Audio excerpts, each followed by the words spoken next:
All right, buckle up, folks, because things are getting heated in the corporate world. Jamie Dimon, the big boss at JPMorgan Chase, just dropped a bomb on his employees. Full-time return to the office. And guess what? They're not happy about it. I'm talking a full-blown rebellion, with over 1,200 employees signing a petition. Is this the end of remote work as we know it? Or is Jamie Dimon about to face the biggest challenge of his career? What's going on here, and what does it mean for you? Let's dive in. This is going to be good. Are you ready for this? So, here's the story. Jamie Dimon, never one to mince words, has made it crystal clear. He wants everyone back in the office, full-time. And when I say everyone, I mean everyone. He's basically told his employees, I don't care how many people sign that petition. Ouch. The employees, understandably, are not thrilled. They're arguing that remote work has been productive, cost-effective, and has allowed them to better manage their lives. They're even raising concerns about diversity and inclusion, claiming that this RTO mandate will disproportionately affect women, caregivers, and employees with disabilities. The big question is, why is Dimon so insistent on this? Is it about control? Is it about productivity? Or is there something else going on here? We'll break that down in a bit. But the bottom line is, this is a major showdown between one of the most powerful CEOs in the world and a significant chunk of his workforce. Let's start with the obvious. Employee morale is taking a nosedive. Think about it. You've made life decisions based on the flexibility of remote work. You've moved further away from the city, you've adjusted your childcare arrangements, maybe you've even taken care of an aging parent. Now, suddenly, you're being forced back into the office 5 days a week. That's a huge disruption. And what happens when morale goes down? Productivity plummets. People get stressed, they burn out, and they start looking for other jobs. And that's exactly what's happening at JPMorgan Chase right now. The article explicitly mentions employee anger and disillusionment. A forced RTO can lead to decreased morale, which directly impacts productivity. Employees who feel unheard and undervalued are less likely to be engaged and perform at their best. The petition against the RTO highlights this risk. This petition isn't just a bunch of signatures. It's a cry for help. It's a warning sign that JPMorgan is about to lose some serious talent. And remember, in today's job market, good employees are hard to come by. Now, let's talk about something even more serious, diversity and inclusion. The employees are arguing that this RTO mandate will disproportionately affect women, caregivers, senior employees, and employees with disabilities. And they have a point.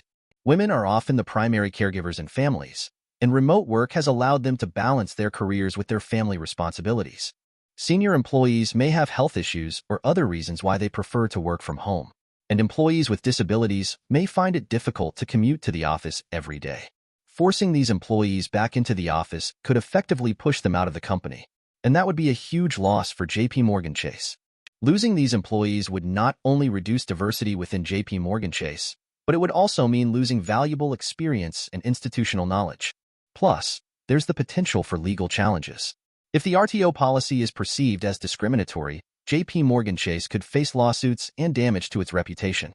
Remember, companies that embrace diversity and inclusion are more innovative, more profitable, and more successful in the long run. There's also a growing concern among employees that this RTO mandate is more about control than productivity. According to the article, 80% of employees feel the RTO is to see how they are spending their time during the workday. That's a pretty damning statistic. It suggests that JPMorgan Chase doesn't trust its employees to work independently. And when you don't trust your employees, you create a culture of fear and micromanagement. This not only further decreases morale, but also makes employees less likely to take risks and be creative. Who wants to work in an environment where you're constantly being watched and judged? I know I wouldn't. The consequences are clear. Further decrease in morale, less trust in the company, and employees looking for jobs with more flexibility. This sounds like a bad case of Big Brother watching. Moving beyond JPMorgan Chase, let's look at the broader implications for the financial industry. In today's competitive job market, companies are vying for top talent. And guess what? Work-life balance and flexibility are becoming increasingly important to job seekers, especially among younger generations. So, what happens when JPMorgan Chase, one of the biggest players in the game, takes a hardline stance against remote work? They put themselves at a competitive disadvantage. Other financial institutions that offer more flexible work arrangements will have an easier time attracting and retaining talent. They can use JPMorgan Chase's RTO policy as a recruiting advantage, saying, "Come work for us. We value your flexibility and your well-being." This could lead to a shift in talent towards companies with more appealing RTO policies, potentially leaving JPMorgan Chase missing out on top candidates. It's all about attracting the best and brightest. Now, here's where things get really interesting. JPMorgan Chase is a major industry leader. What they do, other companies often follow.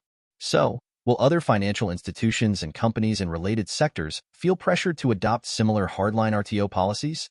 Or will they see this as an opportunity to differentiate themselves by doubling down on flexible work options? It's tough to say for sure, but I think we're likely to see a polarization. Some companies, particularly those with more traditional management styles, will likely follow JPMorgan Chase's lead. Others, especially those that are more innovative and employee-centric, will stick with flexible work arrangements.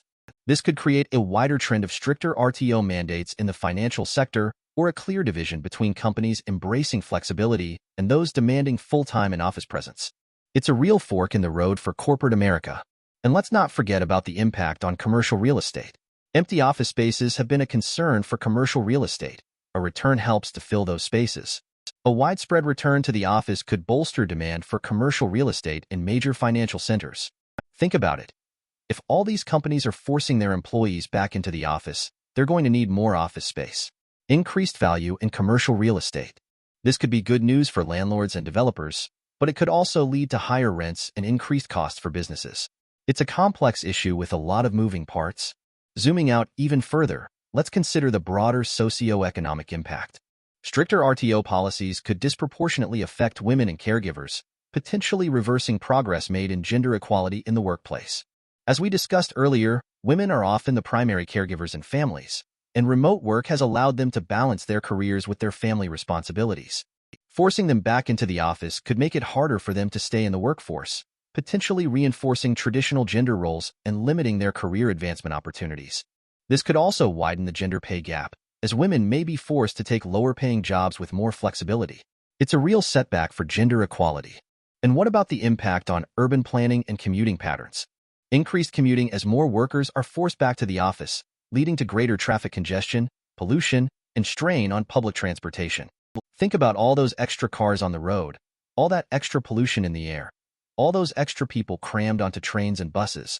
It's not a pretty picture. Increased commuting costs for employees, negative environmental impact, increased strain on urban infrastructure. This could undo some of the progress we've made in reducing traffic congestion and promoting sustainable transportation. Finally, let's consider the impact on regional economies.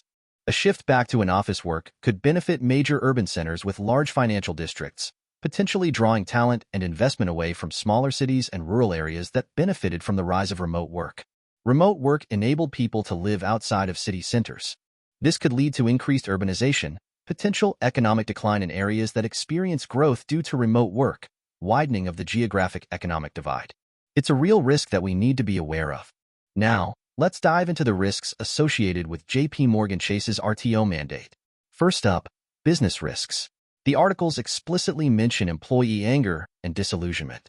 A forced RTO can lead to decreased morale, which directly impacts productivity. Employees who feel unheard and undervalued are less likely to be engaged and perform at their best. High turnover is costly due to recruitment, training, and lost productivity. The mention of women, caregivers, senior employees, and employees with disabilities potentially being disproportionately pushed out is a significant concern. Another risk is difficulty attracting talent. A rigid RTO policy can make it harder to attract top talent, especially in a competitive job market where many companies offer more flexible work arrangements. The article mentions that employees argue hybrid work can reduce costs. A full RTO eliminates potential cost savings associated with reduced office space, utilities, and other overhead expenses. This all spells trouble for JPMorgan. On the technical front, a sudden influx of employees returning to the office can strain the company's IT infrastructure, including network bandwidth, server capacity, and communication systems.